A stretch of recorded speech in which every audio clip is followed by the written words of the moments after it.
Now, here's what he had to say in GQ. Everything is blurred on what's right and what's wrong. So in other words, going back to the sex thing, he said, look, it's just a matter of plumbing.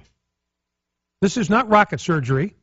It's easy to figure out what is designed to go where. Doesn't take a genius to figure that out. Some parts of the human body were designed for certain purposes.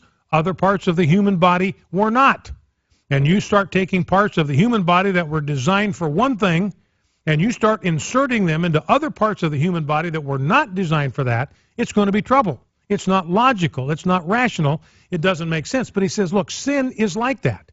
You know, when you think about the laws of nature and nature's God, that was a phrase that the Founding Fathers used, the laws of nature and nature's God.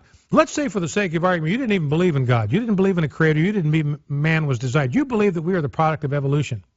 Well, if you are Darwinian, I would argue that you should be a more fierce opponent of homosexuality than evangelical Christians are, because they cannot reproduce. According to you, the whole purpose of nature, of the universe, is to propagate the species.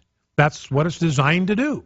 Well, homosexuality terminates that. It brings the process of propagation of the species to an end, which is why homosexuals have to recruit or have to adopt. They cannot procreate, so they've got to recruit, because it's simply a biological impossibility. You only have a man and a woman, a husband and wife, and they would like to have children, and they can't conceive. That's a tragedy.